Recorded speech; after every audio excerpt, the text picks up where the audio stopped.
Bienvenue à la 18e partie du tutoriel de Flutter. Aujourd'hui, nous parlerons du snack bar.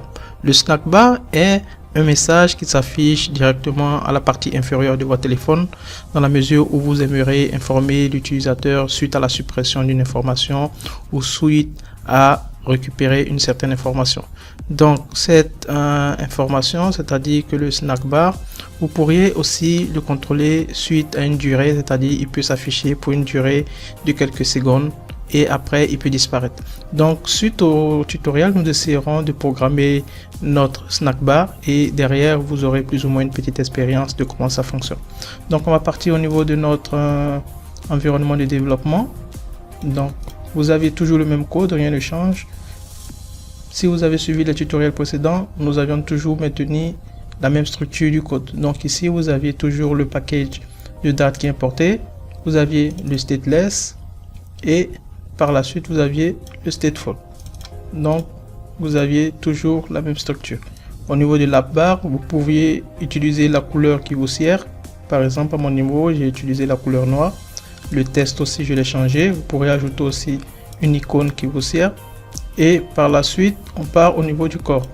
Au niveau du corps, vous aviez encore toujours le test avec un padding, un espace de 10 pixels et après vous aviez un autre test. Donc c'est tout. Donc on va devoir créer notre snack bar.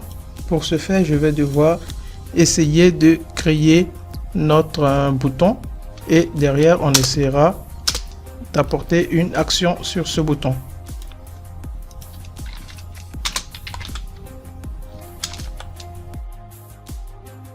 Nous avions déjà eu à créer ce bouton, le raise button. On a une action à appliquer sur ce bouton et vous aviez après ça un test.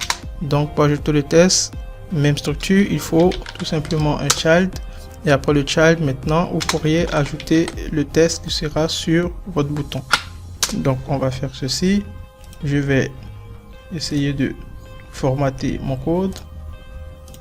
Ok, je vais envoyer ça ici. Et vous aurez mon test comme ça. Donc je vais faire quoi? Je vais copier ça pour changer les informations au niveau d'ici. C'est bon. Et mon test, je vais mettre valider ou bien supprimer message par exemple. Vous aviez supprimé message et la couleur ici, je vais la mettre par exemple. La couleur de mon test, je peux la mettre en noir. On va tester avec. Et la taille, je vais la changer par exemple à 15. Ça c'est bon. Je vais mettre une virgule ici. On va valider le code pour voir ce que ça donne dans le premier temps. Donc vous aviez votre bouton ici, supprimer message. On va devoir créer une fonction. Ici, vous constatez que le bouton il est grisé. On peut pas effectuer d'action puisque ici ça retourne la fonction onPress est nulle. Donc on va créer notre fonction. La fonction on va l'appeler par exemple snack bar. On va partir déclarer cette fonction et on va voir comment on peut la créer. Donc on se met toujours au niveau du state et on va devoir créer notre fonction. Donc on va faire void et on va appeler notre fonction qui est snack bar. C'est bon. Je vais récupérer le nom correct. Je pars au niveau d'ici. Je le copie et on va le coller à ce niveau là. Ok.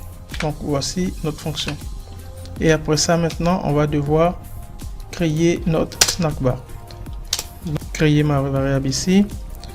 Nous allions devoir déclarer une variable globale parce que le snack bar doit être en principe utilisé n'importe où dans le code. On peut l'appeler afin qu'il s'affiche.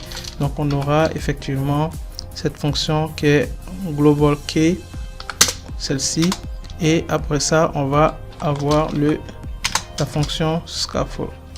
Donc je vais prendre scaffold puisqu'il peut être appelé n'importe où au niveau du code.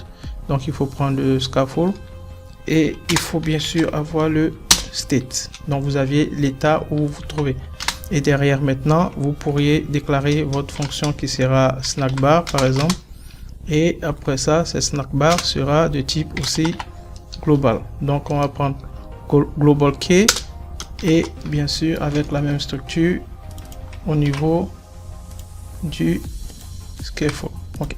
Donc ça, cette fonction-là, c'est tout simplement une fonction de type global, c'est-à-dire qu'elle peut être appelée n'importe où dans votre code.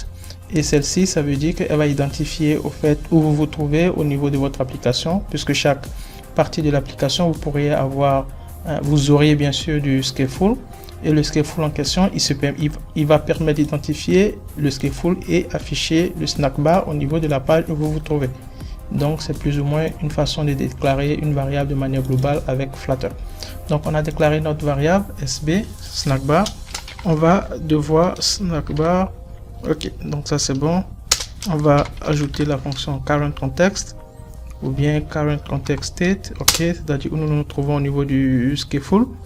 Et derrière, on va ajouter le message qui doit nous afficher. Donc ça doit être normalement show snack bar. Ok, ça c'est bon. Donc on va voir, il contient normalement un contexte puisqu'on se trouve au niveau d'une page. Donc on aura contexte, mais bien avant il faut devoir déclarer notre snack bar. Ok, donc là c'est ce type. Ok, type snack bar. Et vous aviez le content. Donc après le content à ce niveau-ci, on va devoir maintenant ajouter le test qui doit s'afficher afin d'informer l'utilisateur. Donc le test ici qui s'affichera, ça sera par exemple votre message a été supprimé. Par exemple, votre message a été supprimé. Ok. Donc à ce niveau-là, je crois que ça doit être bon. Je vais essayer de formater mon code. Ok. Donc ici vous aviez la variable globale, vous avez le snack bar qui a été déclaré, vous aviez votre fonction et vous aviez tout simplement le show. Donc celui-ci va permettre d'afficher notre snack bar avec le message affiché à ce niveau-là suite à un clic sur notre bouton supprimer. On va exécuter et voir ce que ça donne.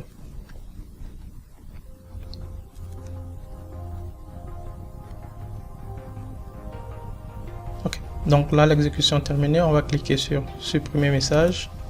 On clique dessus et on attend pour voir. On n'a rien. On va vérifier s'il n'y a pas un message d'erreur. On va observer le debug. Ok, ici nous affiche un message d'erreur. Snack bar was called null. Ok, on va voir. C'est comme si le snack bar n'appelait rien. On va partir au niveau de notre fonction ici et vous aviez ça.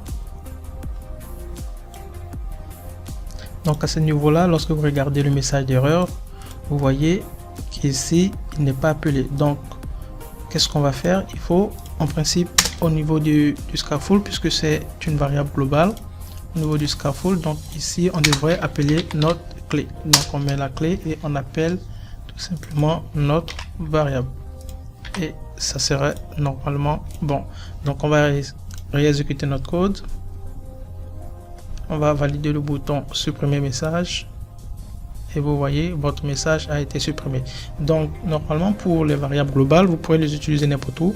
Le principe c'est de maintenir la clé. Si vous aviez la clé, vous appelez la clé au niveau de votre programme et partout où vous vous trouvez vous pourriez appeler normalement cette fonction au niveau de votre programme. Donc en général voici comment fonctionne le snack bar avec Flutter. Vous avez tout simplement à déclarer une variable globale de type général. Et après, vous essayez d'initialiser toutes les informations que vous aimeriez à ce niveau-là. Après ça, n'oubliez pas d'ajouter la clé et c'est tout. Après ce processus, tout sera correct. Donc, merci encore du suivi. À plus tard pour le prochain tutoriel.